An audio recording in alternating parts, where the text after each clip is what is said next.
Щедрыми дарами встречают булгары Ахмада ибн Фадлана и его караван.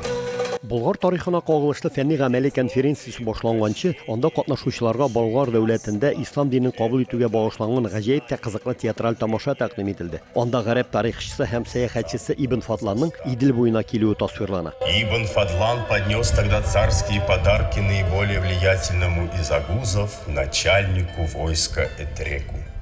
Ел сайын узатырган Бөек Идел юлы тарихи фестивалендә быел Идел буе төбәкләреннән дистәләгән команда катнаша. Бу көнне монда борынгы Болгарда кулланышта булган көмеш һәм бакыр тәңкәләрне, хатын-кызларның пыяладан эшләнгән бизәнү әйберләрен күрергә генә түгел, аларны үзеңә дә ясап алырга була. Шулай ук 16-17 гасырларда рус дәүләтенең яу кырында барган көрәшләренең шаһиты булырга да мөмкин иде.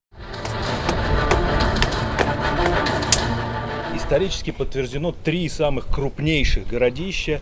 Это Белярское городище, которое от 600, примерно около 600 гектар только крепость.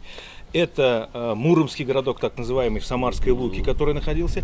И Безнек Кызылсиндикте, это Красносиндюковское, так оно в источниках Академии наук СССР и находится. Это 3 крупнейших города Волжской Болгарии, поэтому примерно как раз центр находился здесь. Монда катнашучыларның киемнәре, эш һәм сугыш кораллары, гомумән һәр нәрсә тарихи дәреслеккә туры килер итеп эшләнгән. Киемнәр генә түгел, сугыш һәм көн күреш кораллары, йорт җир җиһазлары да шул заман рухын бирә. Бүтән әйбер кул белән ясала, бүтән ниләр монда.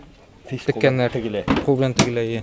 Идел елгасы ярында узган фестивальгә беренче тапкыр килгән танылган галим Фаяз Хуҗин моннан берничә гасыр элек шушы урыннарны биләп торган бөек Болгар дәүләте тарихын өйрәнергә генә түгел, аны күрсәтә дә белергә кирәк дип ассызыклый. Безнең бит максат табу һәм өйрәнү генә түгел, хәзерге вакытта иң зур максатыбыз без белгәнне халыкка җиткерү. Галимнәр шулай эшләргә тиеш.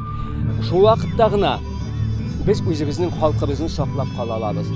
Халкыбыз үзенең үткәне белән горурланырга тиеш.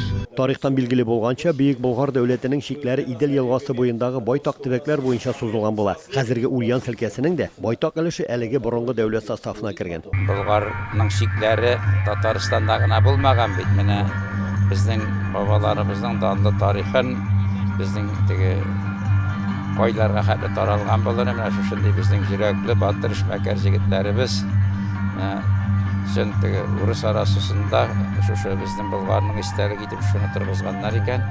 Аларга рәхмәте булсын. Бу көнне монда килүчеләр үзләре өчен бик күп кызыклы нәрсәләр күреп китте. Самар шәһәреннән Евгений Бирюкова 3 көн дәвамында 9-11 гасырларда хатын-кызларның пыяладан бизәнү әйберләре ясау серләре белән таныштырды. Расплавить стекло и намотать его как карамельку на вот специально подготовленную палочку. Әлге фестивальгә килгән һәр кеше 13-нче гасырда Болгар дәүләтендә йөргән мәшһүр көмеш тәңкәләрне үзенә басып талалалар. С одной стороны, здесь на этом дирхеме изображение, надпись на арабский «Хан справедливый тахта».